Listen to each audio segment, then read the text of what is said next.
special program today.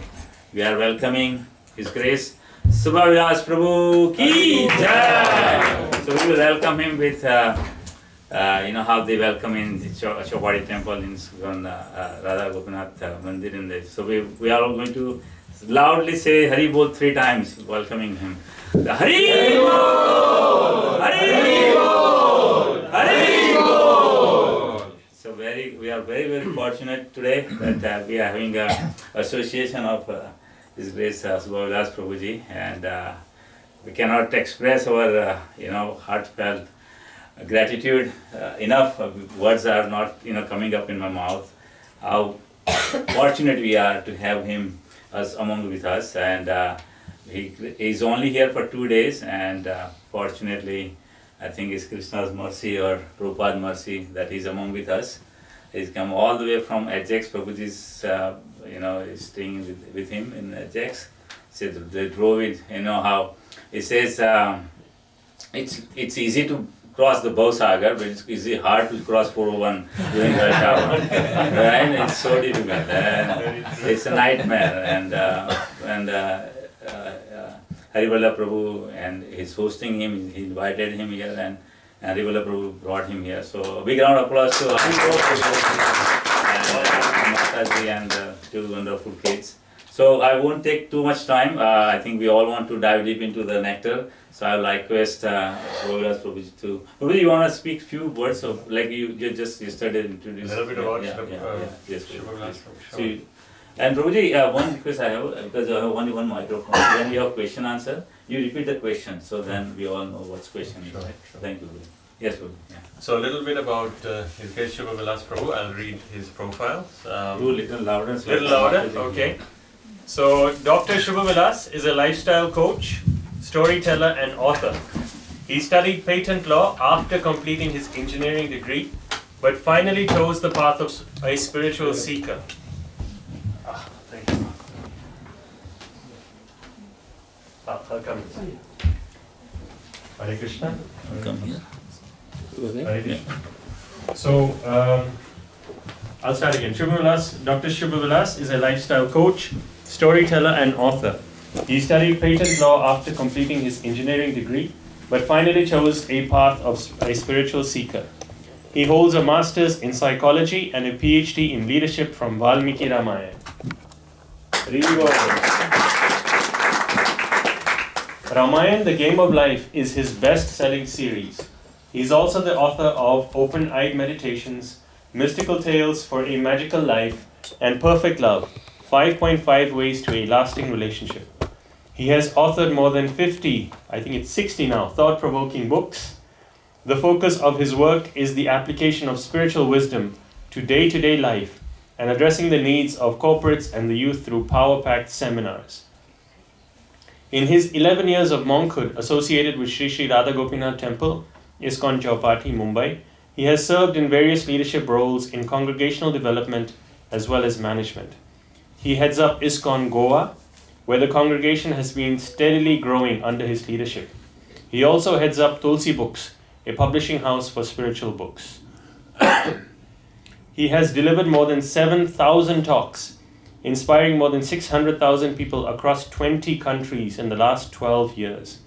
He is a popular guest speaker at prestigious universities, Stanford, Princeton, and MIT, Massachusetts Institute of Technology, in Boston, to name a few. Apart from his regular appearances at the Indian Institute of Technology, IIT, and the Indian Institute of Management, IIM, in India. He has also spoken at Intel, Google, Microsoft, Amazon, and Samsung at their headquarters in the United States of America. To know more about him, please visit shubhavilas.com. With that, let's please give a round of applause.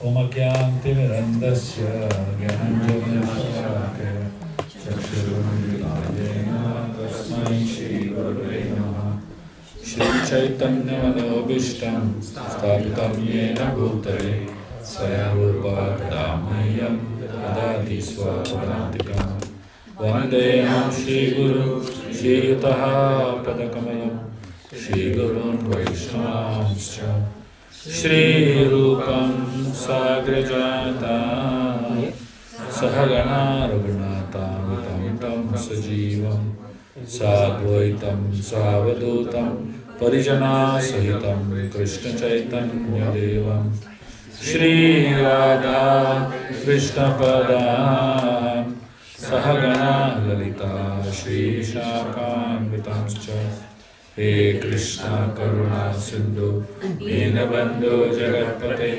Gopesh गोपिकान्त Radhakant नमोऽस्तुते तप्त काञ्चन गौराङ्गी राधे वृन्दावनेश्वरी विषमानुसुते देवी प्रणमामि हरिप्रिये वाञ्छाकल्पतरुभ्यश्च कृपा सिन्धुभ्येव च पतितानां पावनेभ्यो वैष्णवेभ्यो नमो नमः जय श्री कृष्ण चैतन्य प्रभु नित्यानंद श्री अद्वैत गदाधर श्रीवासादि गौरभक्तवृंद हरे Krishna Krishna Krishna Hare Hare Hare Ram Ram Ram Hare Hare Hare Krishna. Very happy and grateful to be amidst all of you all here today. Today I'm going to be speaking on a very special book. It's a very, very auspicious and a very beautiful poem known as Nama Ramayan. How many of you all have heard the word Nam Ramayan in your life? Put up your hand, please. Any of you all have heard the Nam Ramayan before? None of you all have heard. I mean, almost none of you all. Just two of you all have heard Nam Ramayan. So I'm going to introduce you all to a very magical world today. It's an amazing poem written by a great saint from the Shiva Vaishnava Sampradaya named Lakshmanacharya. I'm very happy and I'm introducing Nama Ramayan to all of you all. I've grown up listening to Nama Ramayan. So just to give you a little background on what Nama Ramayan is. We all know Valmiki Ramayan has 24,000 verses, isn't it? Now, if you all decide to chant the whole Ramayana every day, will you ever be able to chant? Impossible, isn't it? But this great devotee, Lakshmanacharya, he has condensed the entire Ramayana into 108 verses. And these 108 verses can be recited in 11 minutes flat. And you get the benefit of chanting the entire Ramayana in those 11 minutes. That's what Nama Ramayana is. So, the way he has written this Nama Ramayana is just amazing. He has written essentially 108 names of Ram. That's why it's called Nam Ramayana. Means, through the name of Ram, we are reciting the Ramayana. So, the 108 names of Ram are in order of the Ramayana. So, every Kand, Bala Kanda has 10 verses. Ayodhya Kanda has 10 verses. Like that, it's 108 verses divided among the 7 Kands of Ramayana, including the Uttarakanda, basically. So, technically, if you recite the entire Nama Ramayana, you're reciting the entire Ramayana. That is how it is. Because all the major episodes across the Ramayana are covered in this. And the way he has covered it is that he has brought out the qualities of Lord Ram through these verses. So we all know that when we chant the holy names of the Lord, Nama, we immediately get reminded of the Rupa of the Lord, right? Suppose you chant the name Radha Partha Sarathi. Immediately a form comes in your mind, isn't it? If you chant the name Govinda, immediately a form comes in your mind, isn't it?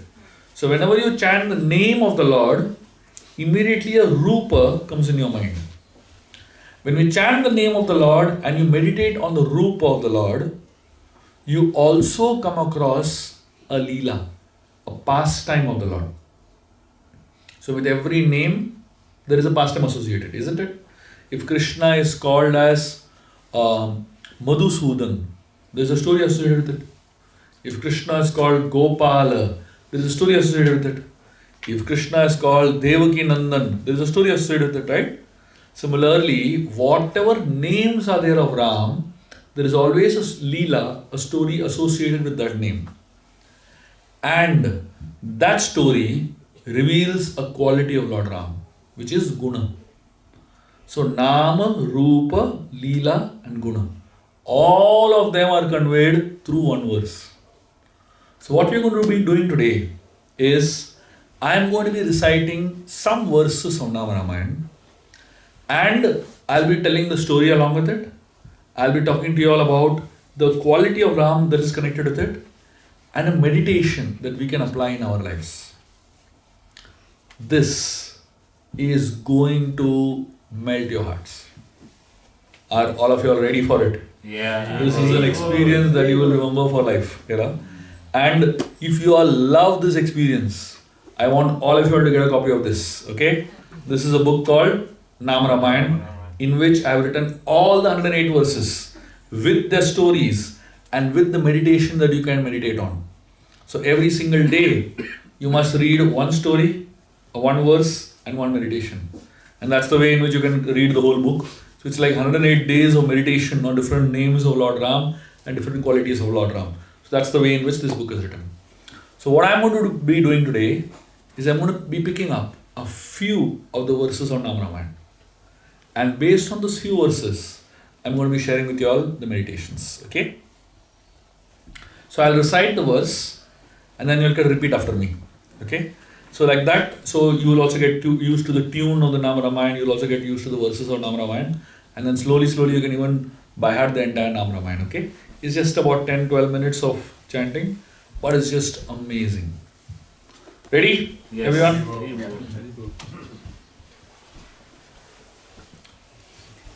Shuddha Brahma Parat Pararam, Shuddha Brahma Parat Pararam. So this is one verse or one sentence or one name of Ram. So what does this name mean? Shuddha Brahma Parat Pararam. I take shelter in Sri Ram, the personification of pure Brahman and the best of the best. When the Ramayana begins with a discussion between Valmiki and Narad Muni. Valmiki is asking his guru Narad Muni, who is that one person who has 24 qualities in completeness? So Valmiki makes a list of 24 qualities. And this list of 24 qualities is an exhaustive list. According to Valmiki, if anyone in this world is considered to be a hero, he must have all these 24 qualities in completeness. Only then that person is considered to be a real hero. So Valmiki is asking Narad Muni, who is that person who has all the 24 qualities in completeness? Now this question is a very interesting question because Valmiki does not want to worship someone who has even one quality less. He does not want to worship someone who has less than completeness of qualities.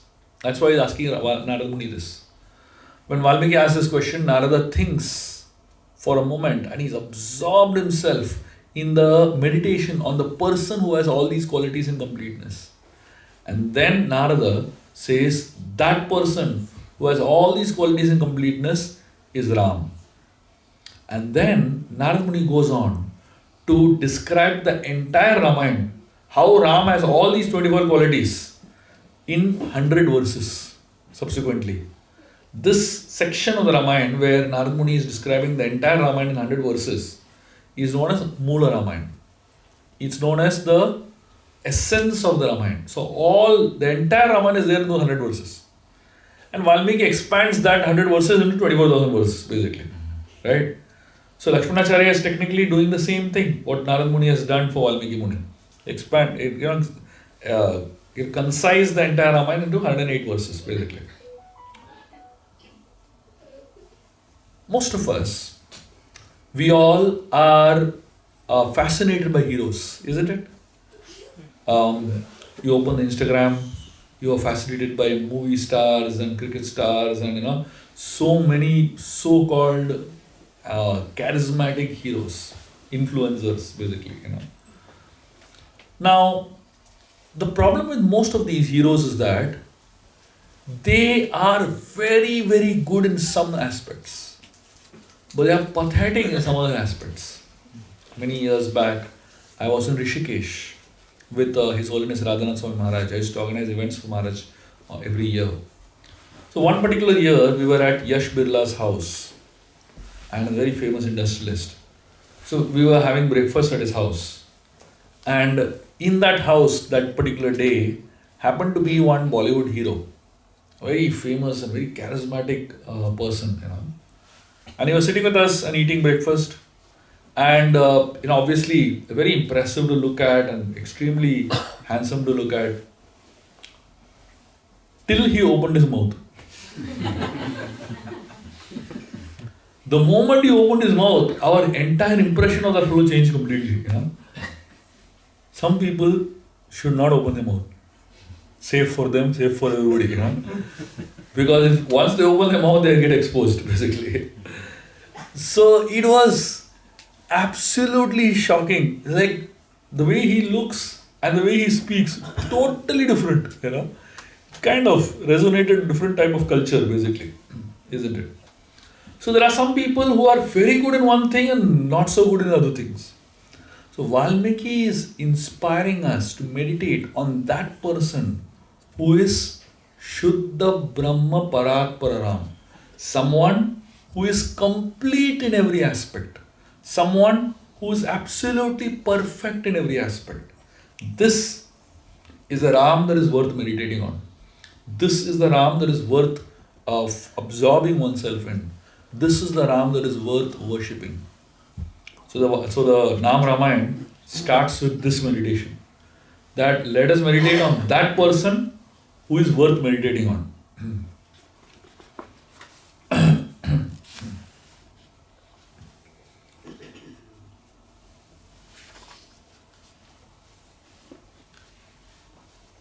Sheshatalpasuka Nidritaram. Sheshatalpasuka Nidritaram.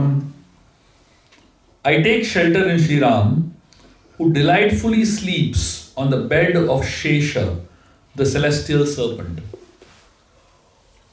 And this is a very interesting verse.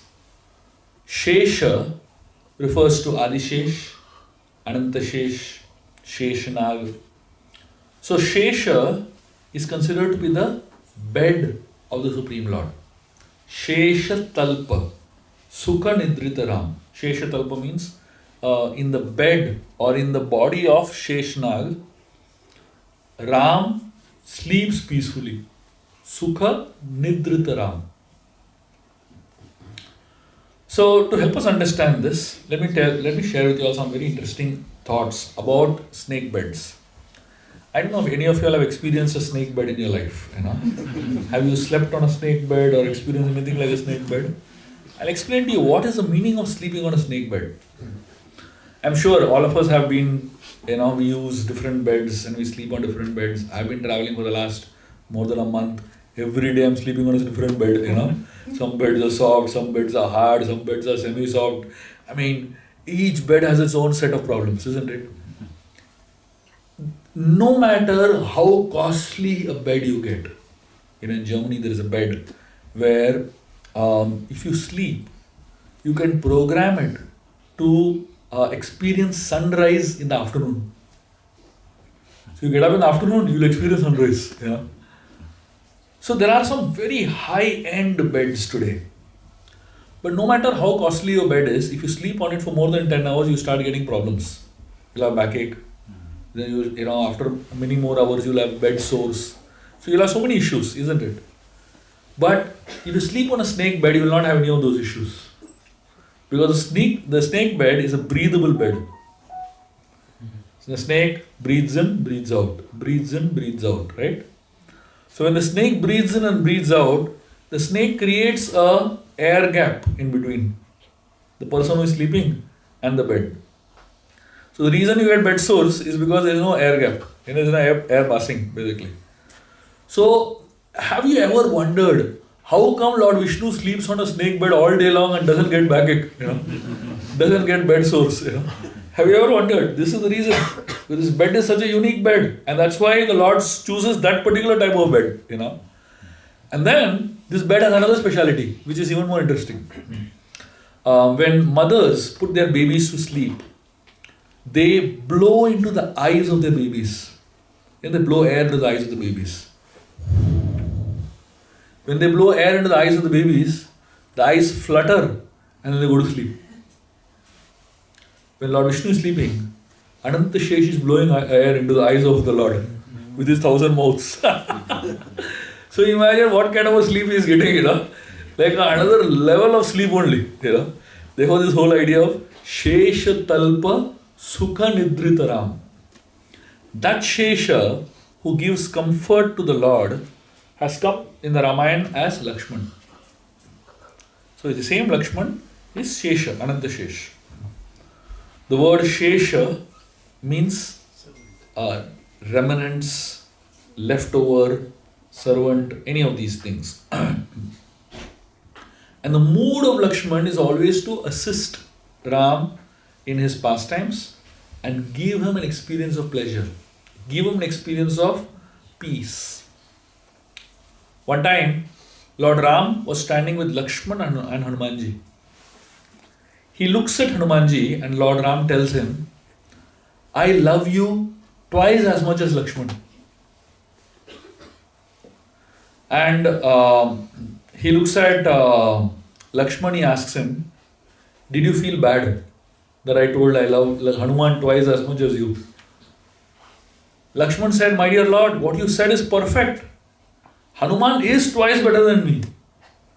So Ram says, how do you say that? Lakshman says, I have been serving you and Sita for last so many years. Sita knows me for the last 25 years.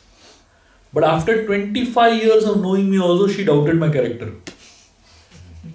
And Hanumanji, Sita only met for 25 minutes and she trusted him completely. What I could not achieve in 25 years, Hanuman achieved in 25 minutes. Therefore, he is much greater than me. And then Lakshman gives another reason. He says, as Ananta Shesh, as Adi Shesh, I carry you on my body. I carry you on my lap all the time. But Hanuman is so great that he carries you and me together. So Hanuman is twice better than me. So then Ram looks at Hanuman and he asks him, what did you feel when I told you, that I love you twice as much as Lakshman? Hanuman instantly said, my dear Lord, this simply means you love Lakshman more than me. Ram said, what? I said, I love you twice as much as Lakshman. Then Hanuman gives a very interesting way of looking at it. He says, usually when you say you love somebody, you say, I love you more than my life. But what did you say? You said, I love you more than Lakshman, which means Lakshman is your life. And I am not your life. I am somebody else basically.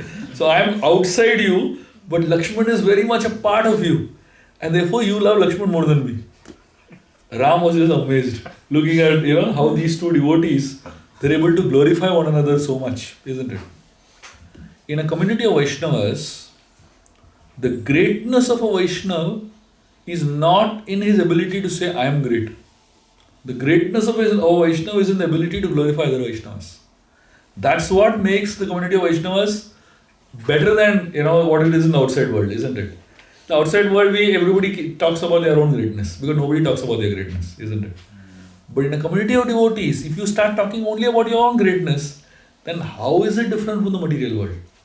So in a community of Vaishnavas, we are trained to talk about the greatness of other people. We are trained to look at the goodness in other people, the qualities of other people, and meditate on those qualities.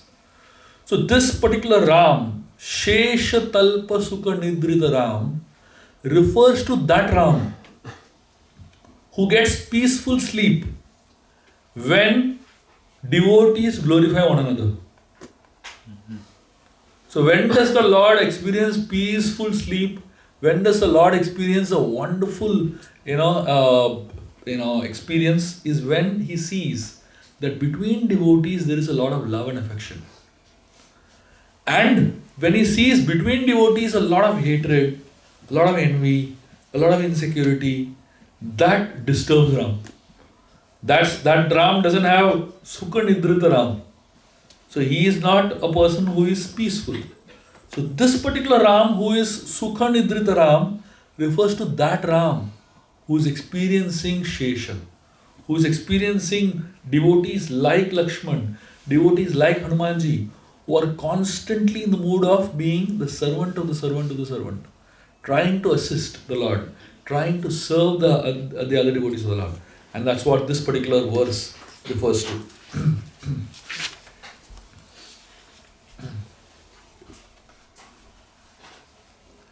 Brahmadhyamara prartitaram, Brahmadhyamara prartitaram. I take shelter in Shri Ram, who was approached by the Devatas, headed by Brahma, forgetting that they had the nectar of immortality, and prayed to Shri Ram in great fear of Ravan. So this verse is a very interesting verse because it says Brahmadya Amara Prartitaram. The word Amara is used in between. Brahma Adya. Brahma is Lord Brahma, and Adya refers to all the Devatas along with Brahma. Amara refers to the fact that all of them are Amara. All of them have the nectar of immortality. They are deathless. And then it says Prartitaram.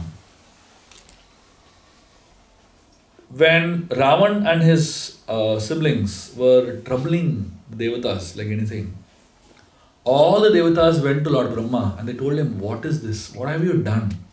You have given boons to these guys, and what kind of boons have you given them? So Brahmaji explains his situation, what happened exactly. So Brahmaji explains that Ravan, Kumbhakarna, Shurpanakha and Vibhishan, they were performing tapasya. And finally Brahma had to appear in front of them. When Brahma appeared in front of the four of them, Ravan began to ask for his first boon. Ravan told Brahmaji that I want to be deathless. I want to be Amara. Brahma said, I am myself not deathless. How can I give you deathlessness? So then Ravan made a list of conditions in which he will not die. He said, I should not be killed by Gandharvas, Yakshas and Kinnaras, and he made a big list of it. And in that list he forgot to include human beings and monkeys. The reason he didn't include the two of them was because he ate monkeys for breakfast. So for him, like monkeys like regular stuff, he doesn't get scared of monkeys. And for taking the name of human beings, according to him, is below his dignity. It's like, how can I take the names of human beings? He felt it is below his dignity to even take the names of human beings. So he didn't even take the names of human beings. So when Brahma saw Ravan's boons, he realized the fellows after him will be more prepared. They will already think of more ideas. So Brahmaji sent Saraswati to sit on their tongues. And Saraswati sat on the tongue of Kumbhakarna. And he asked for his boon. He said, I want Indrasan, he was going to say. But Saraswati twisted his tongue and he said, I want Nidrasan. Immediately, Brahmaji said, Tatastu. Kumbhakarna said, hey, wait a minute, I never asked for Nidrasan. Brahmaji said, see, now you have asked, I can't do anything about it. So then he said, at least do something, what is the point in me sleeping all day?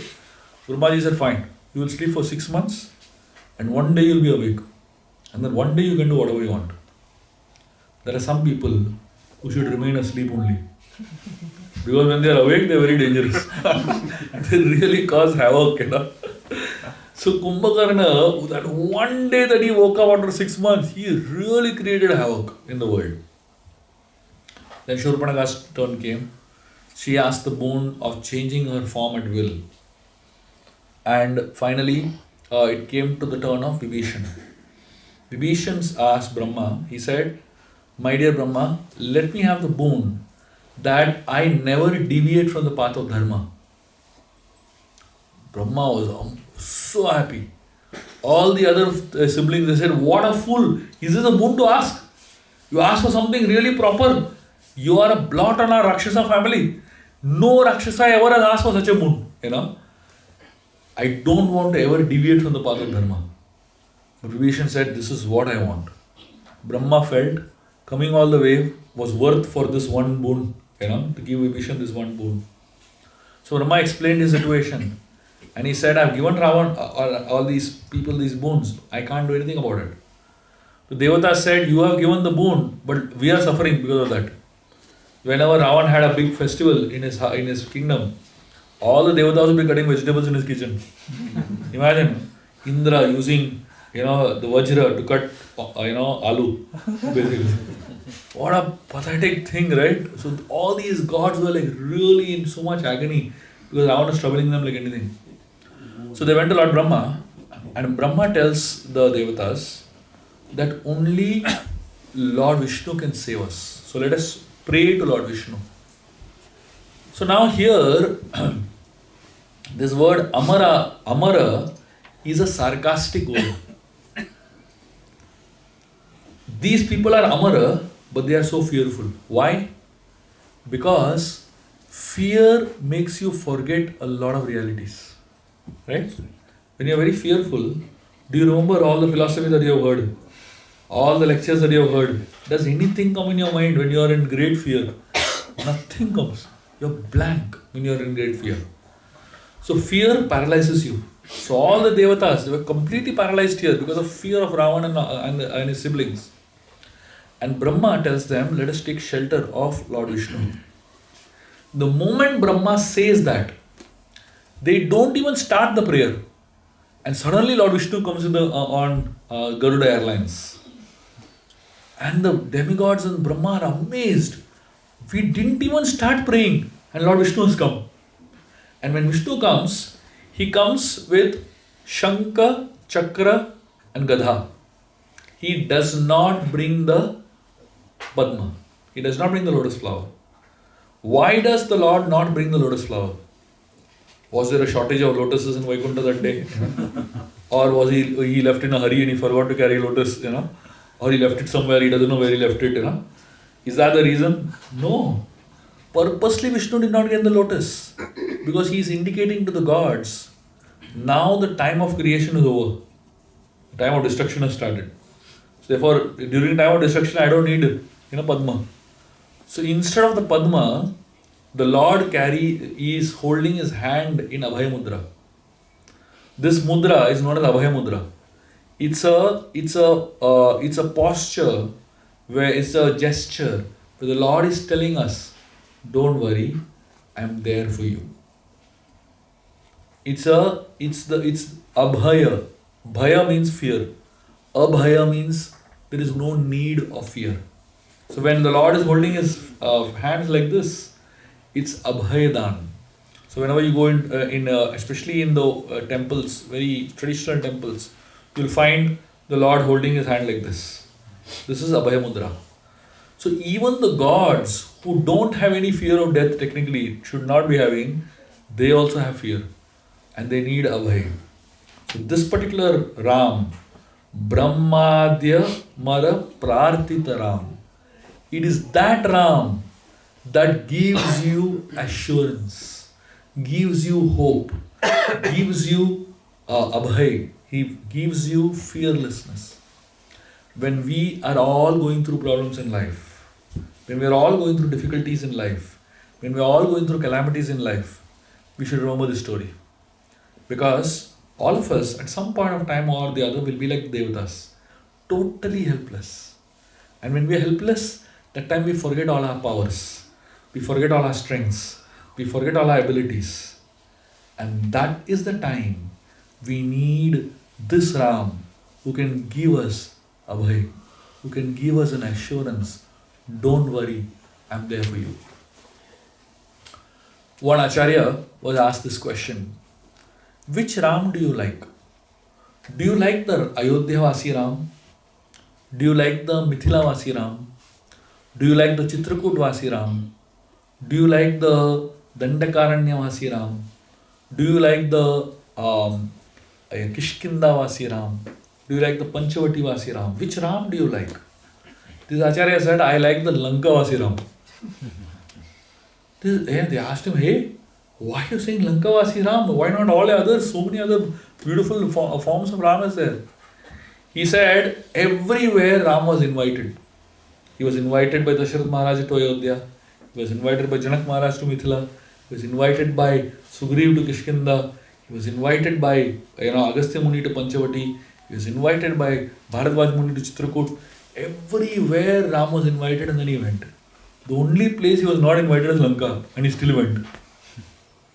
So he said, my heart is like Lanka. It's a very dark place. And I am not inviting Ram. But Lanka Vasi Ram, I am very confident he will come even when he is not invited. Therefore, I want to worship Lanka Vasi Ram. So for all of us, we are all in situations where there is a lot of reason to fear. And that is why we need this Ram, who will come uninvited, who will come even before you offer a prayer. So look at this. Brahmaji and the Devatas didn't even begin to offer prayer. They said they only were thinking, let us offer prayer. And before that only the Lord came. And that is the kind of Ram that we are talking about in this verse.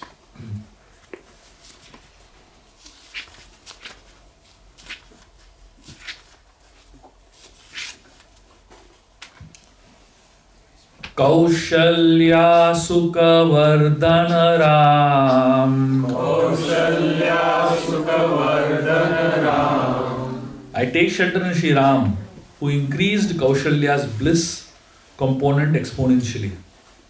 Now this is amazing. When Lord Ram went with Vishwamitra Muni to the forest, Vishwamitra Muni took Ram and Lakshman to the forest with him to protect his yajna from the demons. So when Vishwamitra Muni took Ram and Lakshman to the forest, Ram and Lakshman were traveling for the first time out of their comfort zone, out of their home. And they never lived in a forest-like situation before. And here, they are traveling with a stranger named Vishwamitra Muni. And when Dasharatha Maharaj told Ram and Lakshman to go with Vishwamitra Muni, Dasharatha Maharaj just told them, go with him. Ram and Lakshman never asked any details. They didn't ask, who is this fellow? Why you are asking us to go with him? They didn't ask, what is staying arrangement? What is the travel plan? They didn't ask, is it 5-star hotel we are staying in? What kind of food we are going to get? Chinese food or, They didn't ask anything.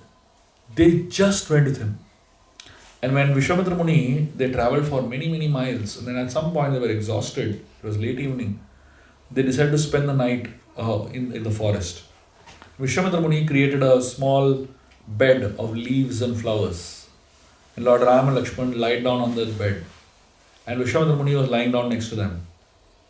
Vishwamitra Muni was thinking, these are young boys. Ram and Lakshman are 12-year-old at that point in time. So this is the first time they are not with their mothers. And they are alone with a stranger. So Vishwamitra Muni is not able to give them comforts. He is not able to give them any kind of luxuries, even the basic necessities. So he says, at least let me tell them stories. He told them nice, beautiful stories and both of them go to sleep. The next day morning, Ram and Lakshman are sleeping. Vishwamitra Muni gets up early in the morning, much before Brahma Muhurta. And he goes and does his tapasya, he does his puja, he does his, he has his bath, he does all his rituals and comes back. And still Ram and Lakshman are sleeping. And Vishwamitra Muni, he goes to Ram and Lakshman to wake them up. And when Vishwamitra Muni sits next to Ram and Lakshman to wake them up, for the first time in his life, he sees the beauty of the sleeping Ram. When Vishwamitra Muni sees the beauty of the sleeping Ram, he is amazed. He had never seen anything as beautiful as this. When we get up in the morning, it's not exactly a beautiful experience, isn't it? Anybody who is next to us, they will be scared. It's almost like a ghost getting up. It's a very ghastly, very dangerous experience. Immediately you have to go and wash your face so that you become tolerable, basically. But when Ram wakes up, when Ram is sleeping and he wakes up in the morning, That is the epitome of beauty, the height of beauty. And Vishwamitra Muni has seen that beauty for the first time in his life. And the moment he sees that beauty of the sleeping Ram, his heart melts. And immediately he remembers Mother Kaushalya, who is so fortunate that every day she gets to see this, the experience of the sleeping beauty of Lord Ram. Every day Kaushalya is waking up Ram from sleep like this. She gets to see the sleeping beauty of Lord Ram. And Vishwamitra Muni meditates on the greatness of Mother Kaushalya. Now this is a very interesting section in the Ramayana because till this point in time, Vishwamitra Muni was living a very secluded life. He was living a life of austerities. He was a great sage living in the forest. And those who live a life of austerity, they think about their own greatness a lot. I'm sure you all experience of Nirjala Ekadasi. Next day morning when you actually manage to finish Nirjala Ekadasi, how much you think about yourself as such a great person, isn't it? As if you have won the Guinness Book of World Record or some really big achievement basically. So whenever you do austerities, you only think about your own greatness. But the path of devotion makes you think about the greatness of other people. So Vishwamitra Muni till now at this point in time, he has been living the life of austerities. So therefore he has been focusing on his own greatness till now. But for the first time, seeing the beauty of the sleeping Ram, he remembers the greatness of Mother Kaushalya. How fortunate she is, she gets to see this every day. I am only seeing it once in my life. But Kaushalya sees this every day. And then Vishwamitra Muni composes this very famous verse which says, Kaushalya Supraja Rama Purva Sandhya Pravartate Uttishta Narasha Ardula Kartavyam Deva Manikam. This verse is composed by Vishwamitra Muni at this point, when he sees the beauty of the sleeping Ram.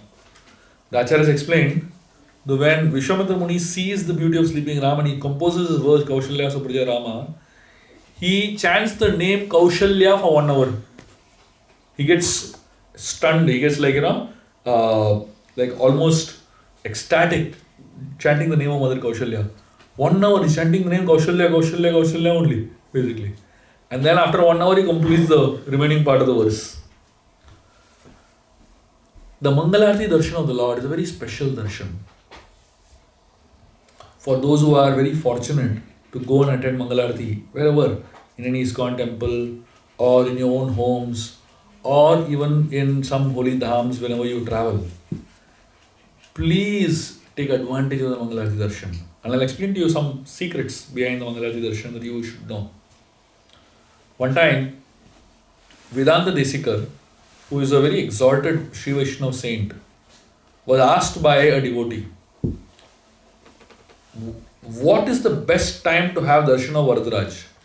So Varadaraj is a very prominent deity in Kanchipuram, and Vedanta Desikar stayed in Kanchipuram basically. So this devotee went to Vedanta Desikar and asked him, what is the best time to have darshan of Varadaraj? Vedanta Desikar said, Mangalarti time, as soon as the Lord gets up, immediately, that time you go, it's the best time to have darshan of the Lord. So this person asked, why do you say that time? Vedanta Desikar said, there is a secret which nobody knows, and I am going to reveal to you the secret. Vedanta Desikar said, Varadaraj is standing in his altar all day long, right? And his wife, Perendevi Tayar, Lakshmi Devi, she is standing at another altar all day long. In the night when the temple closes, all the pujaris leave. Varadaraj goes from his altar to the altar of Perendevi Tayar to sleep together. And when Varadaraj sleeps with Perendevi Tayar, he rests on her hands. Lakshmi Devi puts her hand like this, and Varadaraj puts his neck on the hand of Lakshmi Devi and goes to sleep. Next day morning, when it is Mangalarti time, he suddenly wakes up and comes running back to his altar before the devotees reach there. And Varadaraj knows that he has slept on the hand of Lakshmi Devi, and the bangles of Lakshmi Devi has made a mark on the neck of Varadaraj.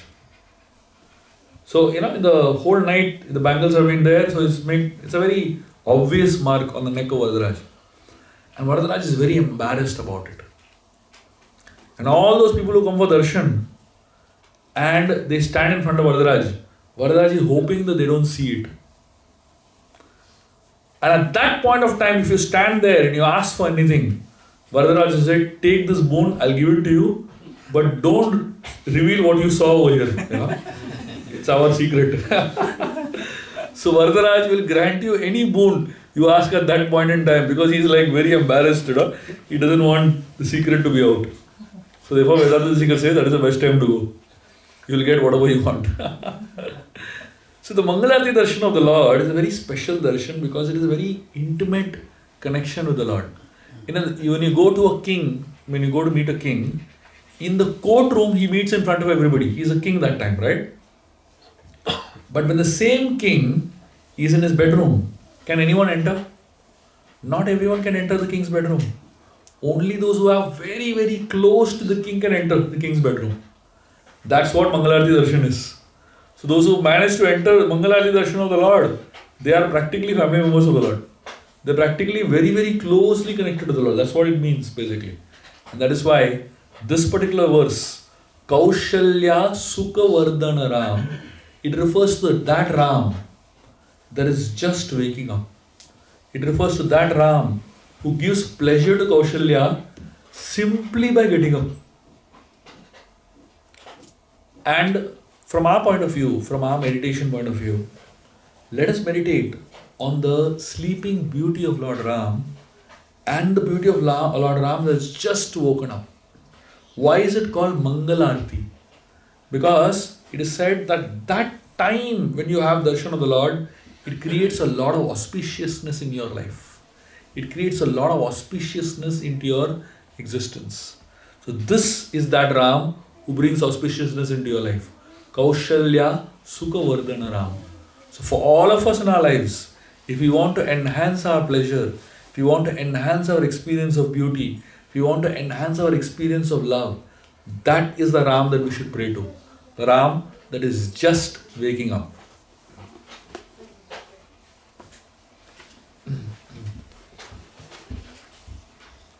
Kaushikamak Samrakshaka Ram. Kaushikamak Samrakshaka Ram.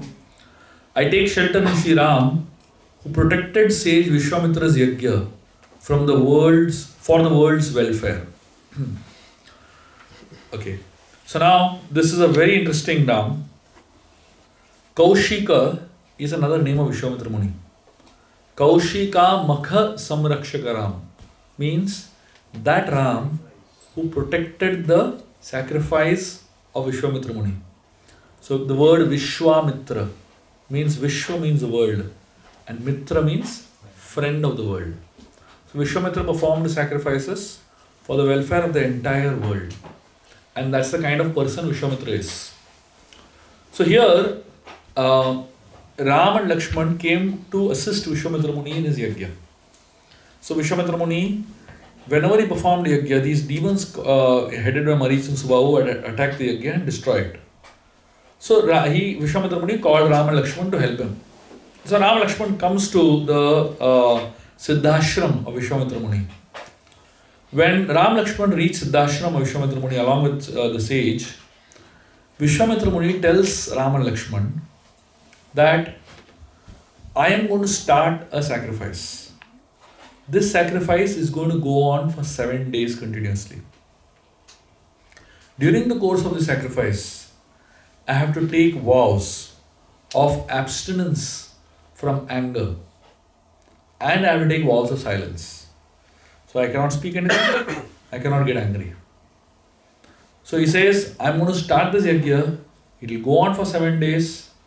You and Lakshman have to protect this yajna. And he tells him also, please be alert. Anytime, anything can happen. Vishwamitra Muni gives his warning.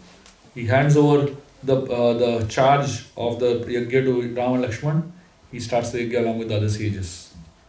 Now all these sages are performing intense yajna, chanting mantras and really intensely performing this fire sacrifice. 6 days pass. Nothing happens. Ram and Lakshman are guarding the Yajna Vishwamitra Muni. The Acharya is explained with an analogy. Just like the eyelids guard the eyeball. You've seen these two eyelids we have? They guard the eyeball, right? When something enters into your eye, what happens? Immediately eyelids close. Do you have to plan it out? Do you have to think, close eyes? Nothing. It just automatically happens, isn't it?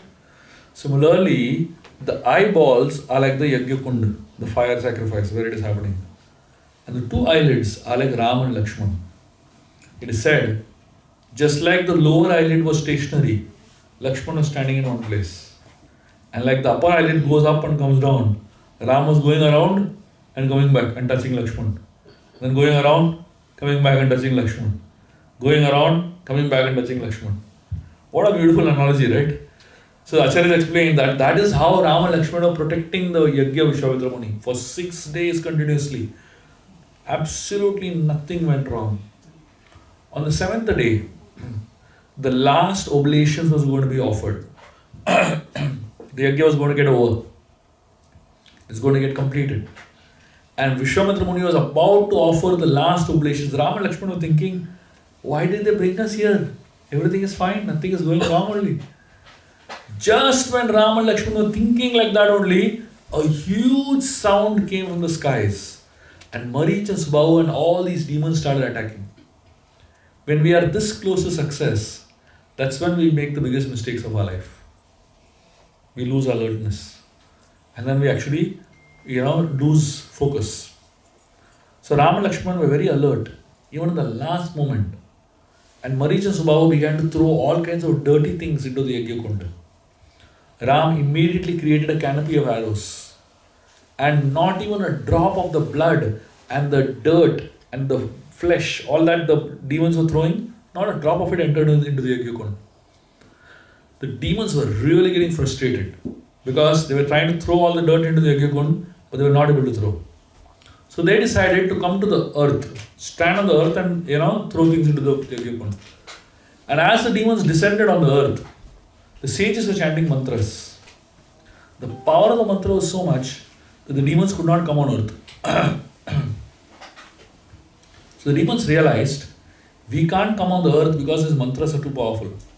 Therefore, the demons decided, we have to chant our own mantras to counteract the power of the positive mantras. And what are the mantras of the demons? They started chanting bad words. All kinds of galis. So from top, the demons are, firing bad words. And from below, the sages are, chanting mantras. And the clash of the two sound vibrations took place. And the power of the mantras prevailed. So the demons were really getting angry and they're trying to attack. And that's when Ram and Lakshman destroyed all of them. This particular story is symbolic in nature. The Yajna Kund represents the human mind. Just like the sages were pouring ghee into the fire, into the Yajna Kund, similarly, good advisors throw good advice into the mind. When good advisors are throwing good advice into the mind, there are some bad advisors throwing dirt into the mind.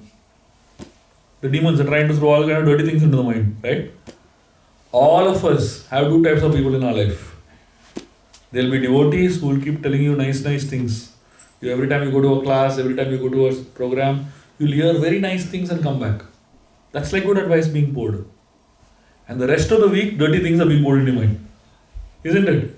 Rest of the week, your office colleagues, the friends, all your inner circle of people, they are all throwing all kinds of dirty things in your mind.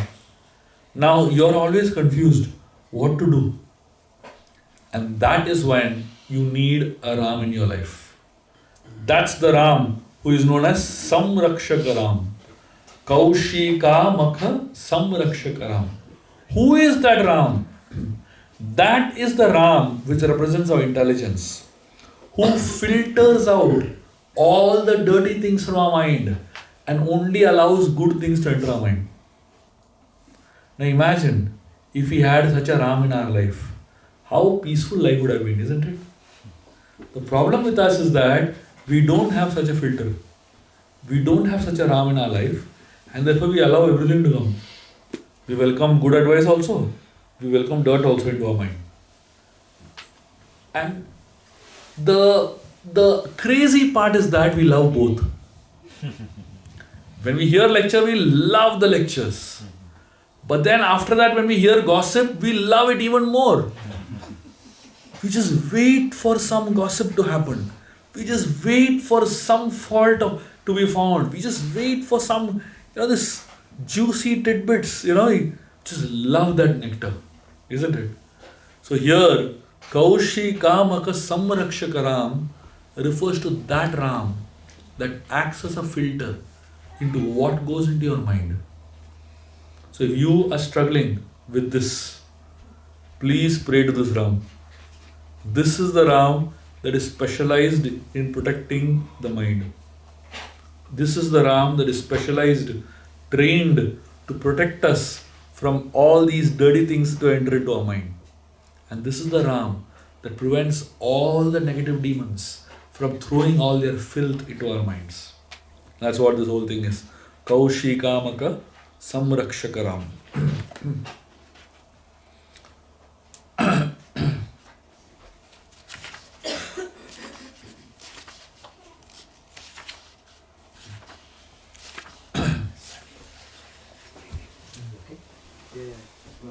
Shrimad Ahalyo Dharak Ram.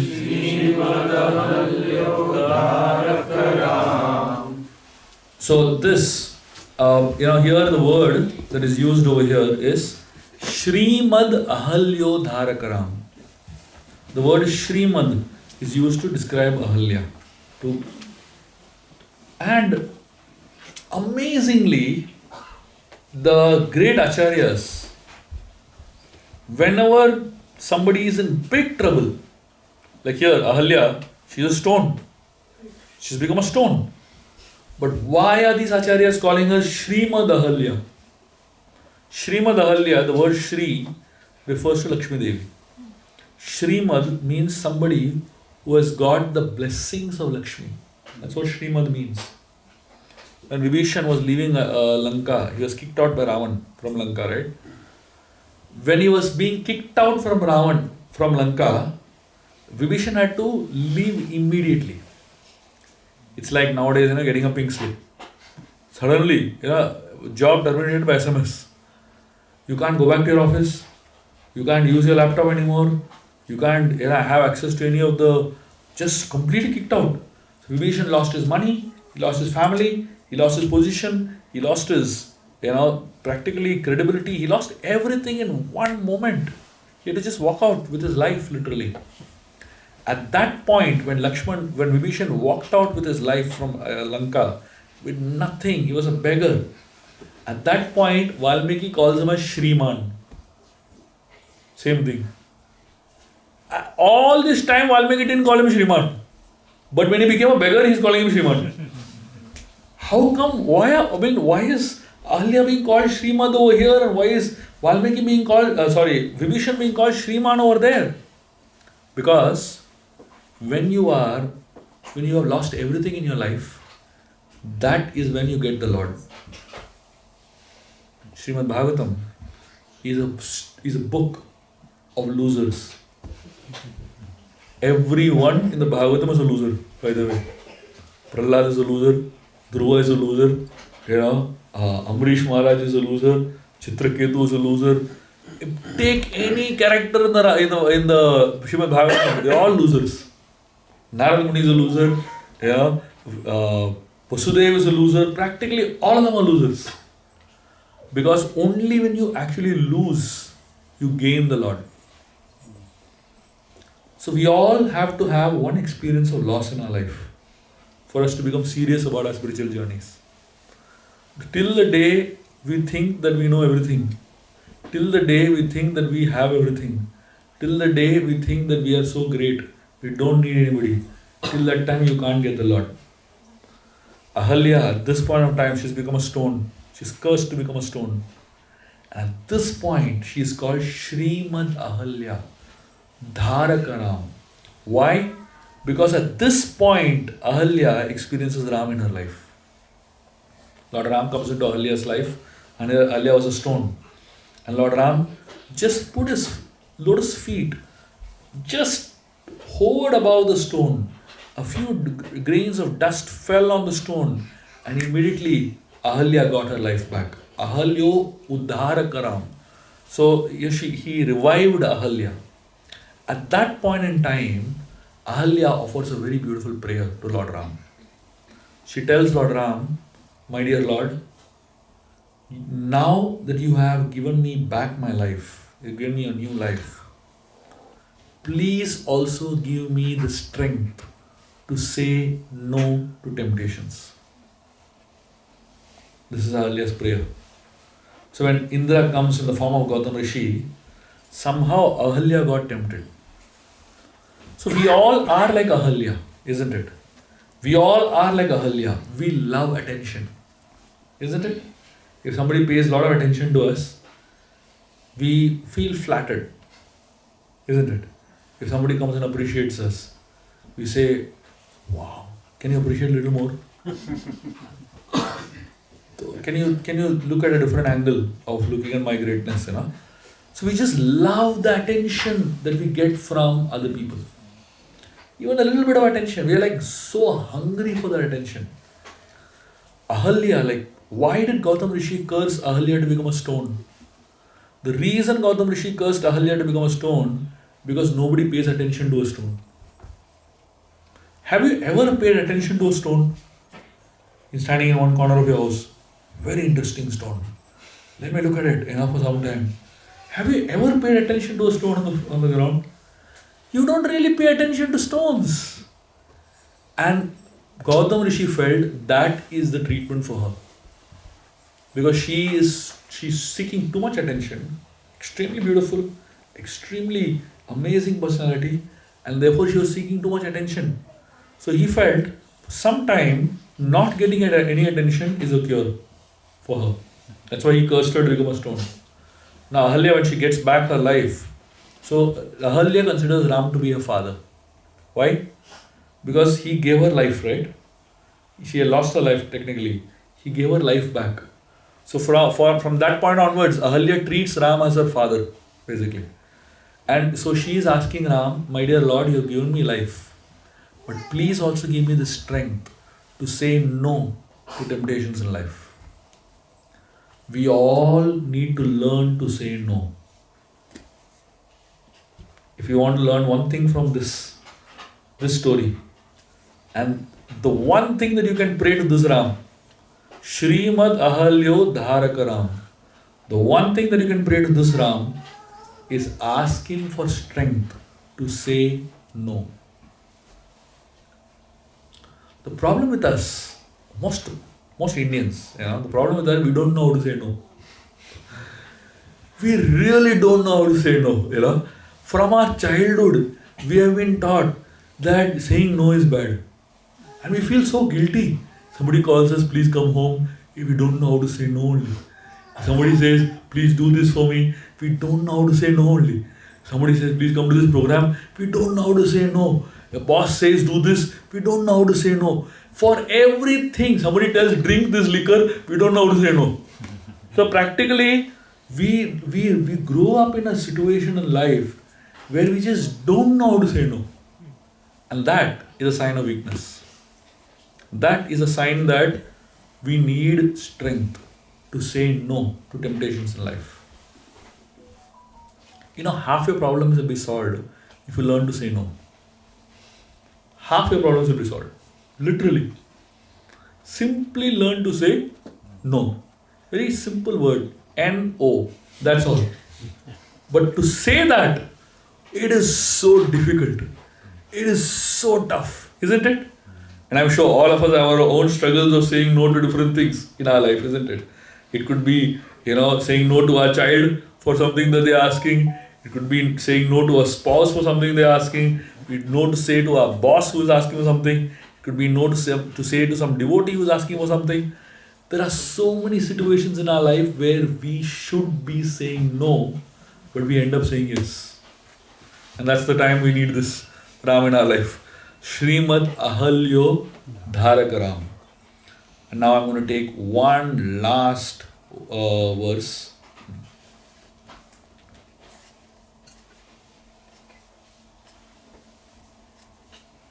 Okay. Navika Dhavita Mrudupadaram. Navika Dhavita Mrudupadaram. I take shelter in Sri Ram, whose feet were washed by the boatman, Kevat, to purify his heart. When Lord Ram was with Guha in the forest, and he wanted to cross the river Ganga so that he reaches Bharadwaj Muni's ashram to go towards Chitrakoot. He asked Guha for help to cross the river. So Guha asked one of his boatmen to go and help Ram, Lakshman and Sita to cross the river. So this boatman got ready. He readied his boat for Ram, Lakshman and Sita to sit on so that he can cross the river. Just before Ram was going to put his feet into the boatman said, "Hey, wait a minute. Please don't put your feet into the boat." Ram said, "What happened?" The boatman said, "Your feet are very dangerous. Whatever your feet touches becomes a woman." So he said, "I already have a wife. If you touch my boat and the boat becomes a woman, I can't handle two wives, So he said, "Please, you can't enter my boat." So Ram said, "What do I do? I need to cross the river." The boatman said, "The only way is that I have to wash your feet. Because your problem is not your feet, the problem is the dust in your feet. There is some special dust in your feet which is very dangerous. And I want to wash all that dust away. And only when your feet are completely clean, I'll allow you to enter my boat." So Ram had no option. He said, "Fine." And this boatman brought water from the Ganga. He brought a plate and began to thoroughly wash Lord Ram's feet. And every time he was washing Ram's feet, he was looking at Sita with a very sarcastic smile. Sita was wondering, why is this fellow looking at me again and again like this, And, he washed once thoroughly. Then again he washed thoroughly because he thought the little dust is left somewhere. Again he washed thoroughly. Again and again. Many times he washed. And every time he was looking at Sita and smiling. It is said, in the previous life, this boatman, he was a tortoise in the spiritual world. And Lord Vishnu was lying on a snake bed. And his feet was hanging out, out of the snake bed like that, dangling in the air. And this tortoise, he looked at the feet of the Lord, the heel of the Lord, which looks like a lotus bud. Pink in color it was. So this tortoise thought it was a lotus bud, and he went to lick it. So Lakshmi Devi, when he saw this, dirty looking tortoise coming to lick the lotus feet of the Lord, she pushed him away. And this tortoise, in his next life, came as his boatman. And he's now looking at Lakshmi Devi and he, "Last time you pushed me away, now see what I'm doing." And he's keeping on washing again and again the feet of the Lord. And he's keeping on looking at her. Now you can't do anything, So then finally, after he washed the feet of the Lord thoroughly, he puts the sprinkles of water on his head. He sprinkles the water on his family members. He drinks that water. And then finally allows Lord Ram to enter into the boat. Ram, Lakshman, Sita, they enter into the boat. They cross the river. And when they reach the other side of the river, Lord Ram, he is grateful to this person for, having helped him cross the river. So he wants to give something. So Ram never takes favors. He always wants to give something. But Ram didn't have anything to give him because he had given up all his wealth and all. Mother Sita sensed it. So she immediately removed a ring from her finger and gave it to Ram to give it to this boatman. So Ram, he took that ring from Mother Sita. That ring had the name Ram written on it. This Mother Sita's ring. So Ram offered it to the boatman. The boatman said, "My dear Lord, I don't want this ring. We both are in the same profession. People in the same profession don't take money from each other. He said, I am helping you cross this river, but when I die, my last stage of my life, you help me cross the river of ocean of birth and death. So you are also a boatman, I am also a boatman. So we can't take money from each other. But because I have done a favor on you, you do a favor on me, that will be, equal payment." And this boatman refused to take any money from Lord Ram. And Lord Ram, instead of giving that ring back to Mother Sita, he put the ring on his own finger. Mother Sita was very surprised. Why would he do that? Because first of all, Ram would never wear a ring that has his own name written on it. He's not like people of today, We wear our own name written on things. It's like so stupid, basically. It's a very arrogant way of living life. But Lord Ram would never wear a ring with his own name written on it. But yet, that ring, he wore it. Sita didn't understand why he wore the ring. Because they were in Vanvas, technically, He's not supposed to wear ornaments. But that ring he wore. Because that is the same ring that he sends with Hanumanji much later. To Mother Sita as a, symbol of his, as a message. And of course, that time Sita didn't realize why he's keeping the ring. But then this is the deeper reason behind it. So here, Navika Mridupadaram. Navika Dhavika Mridupadaram. So this word Mridupadaram refers to a soft lotus feet of Lord Ram. And this entire verse, it refers to that Ram that can reciprocate with us for the little thing that we do for him. When we do something little for the Lord, don't think that the Lord is benefiting. It is actually we who are benefiting. If you give, if you offer one food item to the Lord, you think the Lord is going to feel very full, you think he's going to get benefited. If you offer a little donation to the Lord, you think his treasury is going to increase. What we can offer, our offerings are insignificant. We can hardly offer anything significant to the Lord. But when we offer anything to the Lord is such a soft person that he will reciprocate back in an unlimited way, in ways that you can't even imagine. So this is the Ram that is specialized in reciprocating with his devotees. So Navika Dhavaka Mridupada Ram refers to that Ram who is waiting to reciprocate with the little that a devotee does for him. So today, let us all think that we will do a little bit for the Lord, and in return, the Lord will do so much for us. Just like there was a small boy who went with his mother to a shop, grocery shop. The grocery shopkeeper, he loved this boy. He was a very cute looking boy. So the shopkeeper, he told this boy, put your hand inside this box and take as many chocolates as you want. This boy didn't do it. He didn't put his hand inside the box. So the shopkeeper again repeated, my dear child, put your hand inside this box and take as many chocolates as you want. The boy just didn't do it.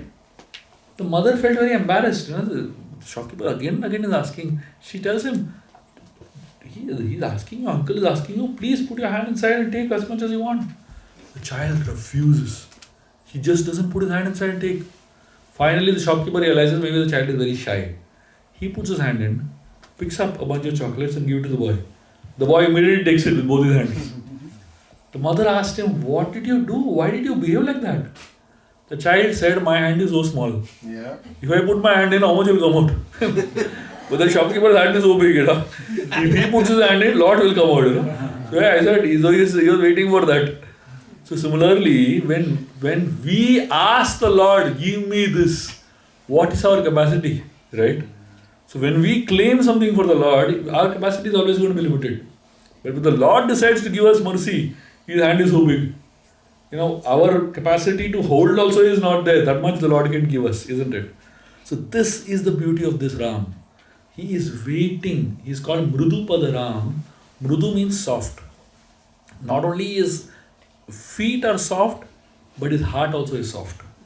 And that is the kind of Ram that we need to take shelter of, who can help us grow in our spiritual journeys. And when we do little for him, he does so much more for us. Hare Krishna. Thank you very much.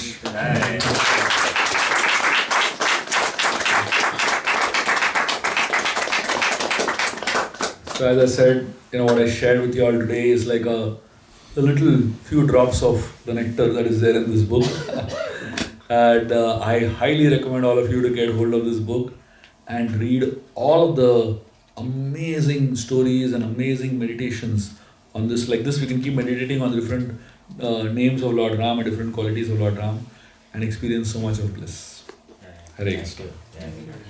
So we can take few questions over this. Yes, Okay with that? yes. Anybody has any question? Guruji, I can start. Yeah. Prabhu, can you give me some hot water? Sure. Hot Yeah. water. Matlab, Yeah.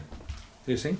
Yes, Prabhu. Guruji, oftentimes I see that these so-called bad characters have bad names too, right? Like Duryodhan. Like when he was born, I'm sure his parents would not think that, okay, I mean, no parents would think that let me give my child name some bad name, right? Like Mantra or Duryodhan or Dusasan, all these are bad names. So all these bad characters in the scriptures, they have bad names.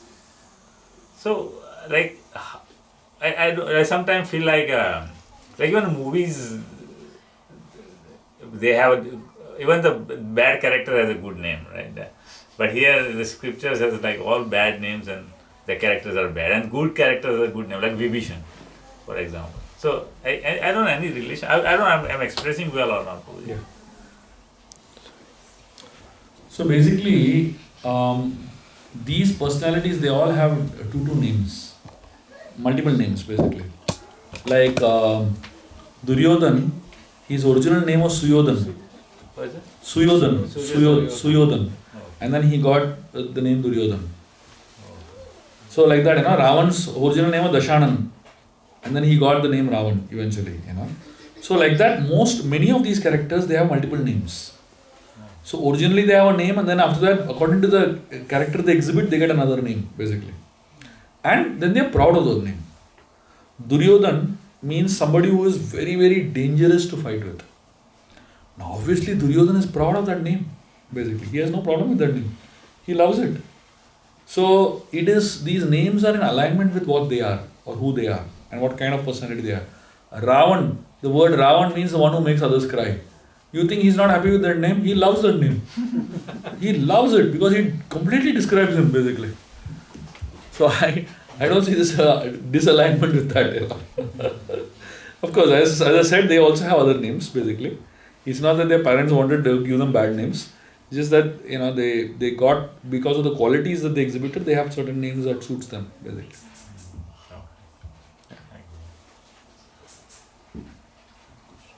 Just one.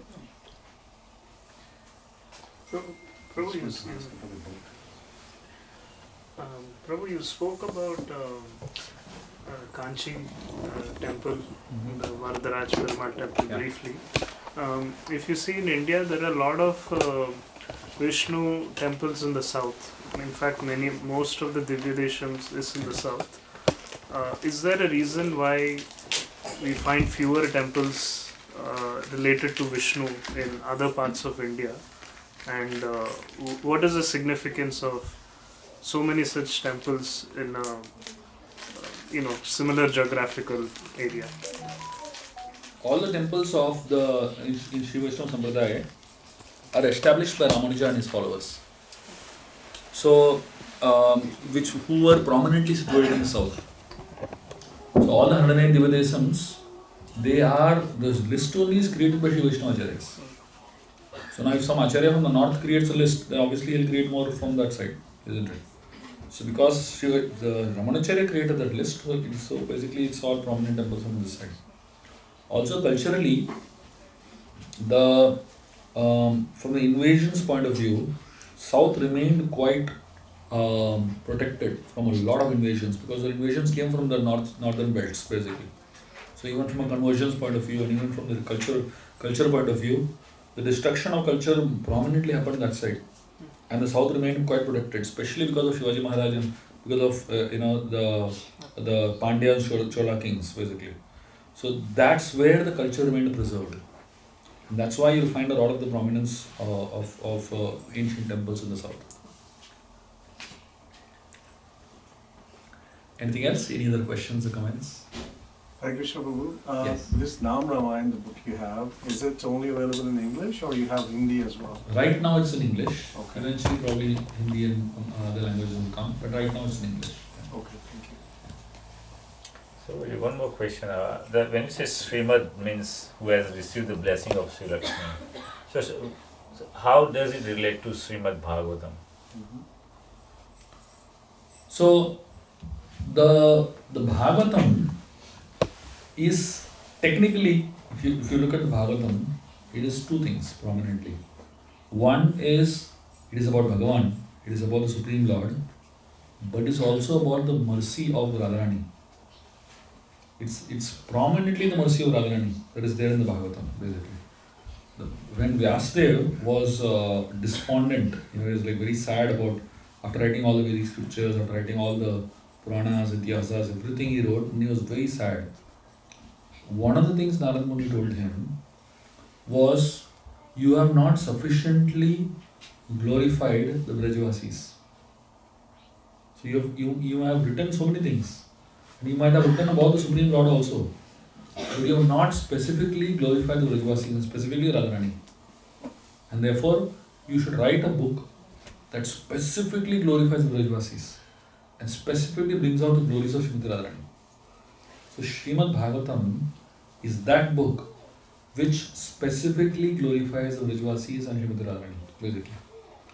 And it is said through the pages of Srimad Bhagavatam, all of Srimad Bhagavatam is only two things. So, in every page of Bhagavatam, you will find Radha and Krishna. That's all you will find. All the pages of Srimad Bhagavatam. One Acharya explains, the Bhagavatam has white pages and black ink on it. The black ink is Krishna and the white page is Radharani. So every page of Bhagavatam is only Radha and Krishna. That's all. So that's what Srimad Bhagavatam means. Okay. Thank you. Yeah. Anything else? Any other questions? Yes. You briefly touch upon Vishwamitra. So, what were the good activities, or how fortunate he became to be associated with Ram? Because if he sees previous life, or not previous life, but then the prior activities, like he was competing with Vashishta, and then he had interaction with Apsaras. So then, how his fortune changed? Vishwamitra Muni, in his journey, he did many things. There is a whole lecture I have given. In fact, the first volume of the Ramayana series, there is one full chapter on Vishwamitra Muni. I'll explain this in detail. But I'll tell you in essence now. Vishwamitra Muni did everything possible to become a Brahma Rishi. And in the process of becoming a Brahma Rishi, one of the things that he did, there was one king named Trishanku who took shelter of him. Trishanku wanted to go to the heaven in his own body. But obviously, nobody can go to heaven in their own body, right? Vishwamitra tried to send him to heaven with his own body. But Indra sent him back. And then again Vishwamitra sent him with his own body. Indra again sent him back. This will become like a shuttlecock, going up and down. And then finally Vishwamitra realized that I cannot send him to heaven. But at the same time I have promised him that I am going to send him to heaven. So Vishwamitra used all his power, Tapobal, and created a parallel heaven. He created a parallel heaven with parallel set of demigods. 33 crore parallel demigods he created. And when he did this, his entire Tapobal was over. And he didn't have the power to maintain that heaven. He created the heaven, but he didn't have the capacity to maintain that heaven. And in that phase, he was going to die. Because all his energy was depleted and he had absolutely no energy left. When he was about to die, at that point, somehow, he took the name of Lord Vishnu. When he took the name of Lord Vishnu appeared in front of him and told Vishwamitra Muni, you made a big mistake by doing this, by creating this parallel heaven. But because you have done it already, I'll maintain it for you. Because you have called my name. But he said that this Trishanku fellow, he'll remain in the parallel heaven, but he'll remain upside down. Because Indra threw him, upside down basically. So Lord Vishnu takes responsibility of maintaining the parallel heaven for Vishwamitra Muni. So even now, that parallel heaven exists, basically. That point in time, Vishwamitra Muni realized there is something much higher than anything else. That is Lord Vishnu. That was the experience that changed his life completely. After that experience, he realized that Vashishta has something that I don't have. And eventually when Vishwamitra becomes a Brahma Rishi, he figures out what is Vashishta's secret. And he realizes Vashishta's secret is he has found association with Lord Ram. He's found out that Ram is going, same Vishnu is going to appear in Ayodhya as Ram.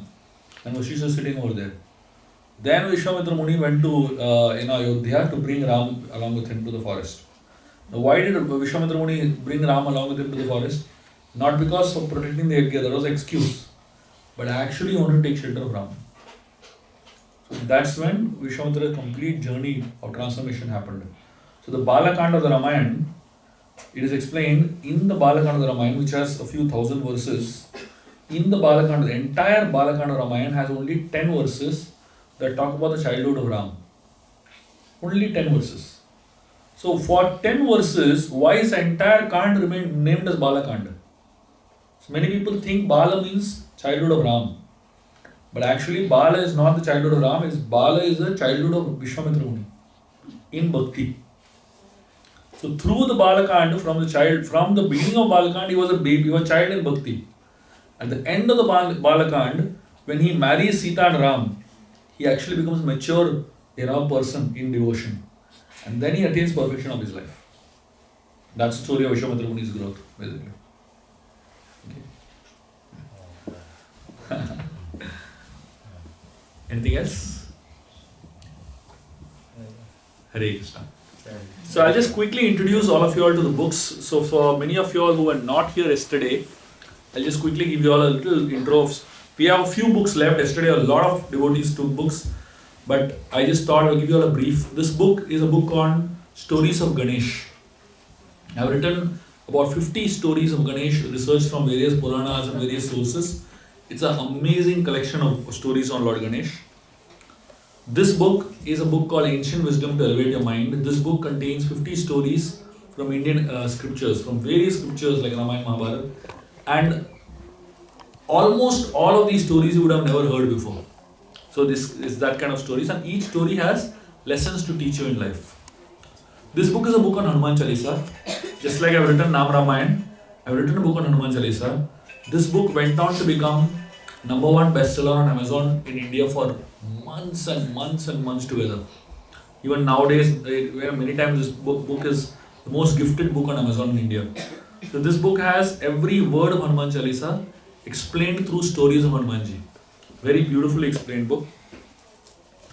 This book has 6 love stories. It's called 5.5 Ways to Lasting Relationships. This talks about how one can maintain good relationships in this world, and this book has some amazing secrets on how relationships work. Then this series which I have written is called Ramayana, the Game of Life. This is a 6-volume series. This is my magnum opus. This is the entire Ramayana in 6 volumes. Every book is one kand of the Ramayana with so many life lessons that you can apply in your life. I highly recommend that every one of you must have this entire set of Ramayana series in your house, because it will change your perspective of looking at the Ramayana and all our scriptures. Then I have some very beautiful children books. This is a book called 100 Vedic Women. So this book has stories of 100 different Vedic women who have done some amazing things in this world.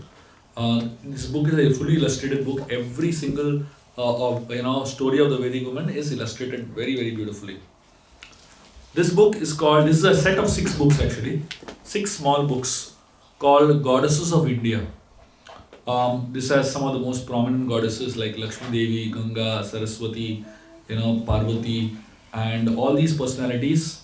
And each of these personalities, their story is also there in the book in a fully illustrated form.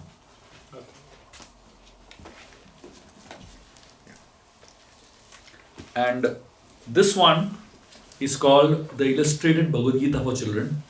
So this has 18 chapters.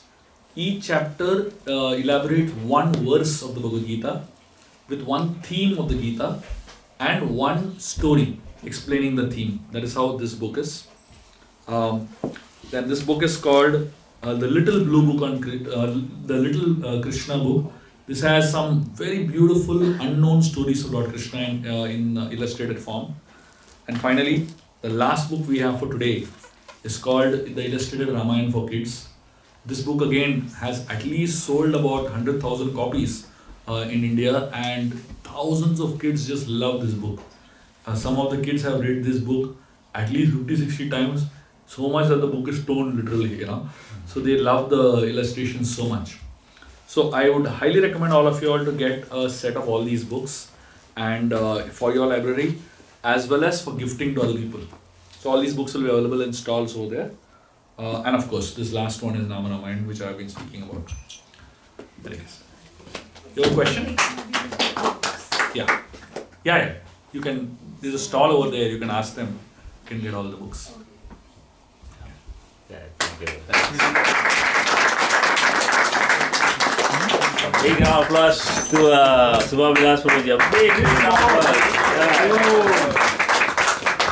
Thank you, Prabhuji. It was amazing class. I wrote down some points I just want to share with you. I really like the Mangala Aarti point. I never thought Mangala Aarti in that way. Another one is the Srimad word that I very clear about what Srimad means. And Ahilya's stories was really amazing, like completely different perspective of that story. And you said, give me a strength to say no to the temptation. That is amazing, really, amazing. And Kevat's story, I did not know he was a tortoise in his previous life, and how he was looking at Mother Sita. And that ring, actually, that's why I was about to ask you, Prabhuji, that how come Ram was not wearing ring, then how come he got the ring? So now I know that, okay, he took the Mother Sita's ring. And thank you, Prabhuji. That's amazing class. A big round of applause to So I will take a few minutes to express my gratitude to Harivalla Prabhuji and family. They brought Prabhuji here and they arranged all the programs. So thank you, Harivalla Prabhuji and Mataji, for your helping us and setting this and blessing our house. I like to also say thank you to Sati Prabhuji for this selfless service he does always. Once I told him that Prabhuji, you are like a representative of Narada Muni. Narada Muni does not require any visa, right? He can go anywhere. Prabhuji always goes. He's so selfless. Two quality I like about him is his selfless, and he engage whatever his expertise in Krishna's service and put it on YouTube. Like I'm sure by tonight or tomorrow morning he will send the video, asking us to share. And then he's everywhere. He goes to, and he's coming from all the way from Scarborough. And as I said, it's easy to cross Bausagar, but it's very difficult to cross 401 in a rush hour, right? So, and he does it so selflessly. Prabhu, thank you. Thank you. And last but not least, I would like to thank all Matajis for preparing Prasadam. A big round of applause to Matajis. It's not an easy task, it's big days, and they have to, they're coming from work and a lot of the responsibility, but they prepare a really nice Prasadam. So, all thank you very much. Prabhujis will be here.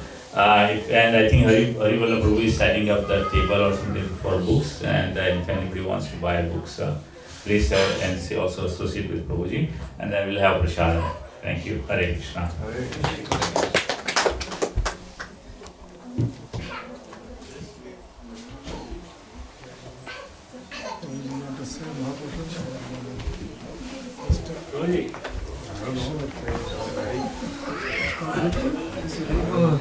Yesterday, when we were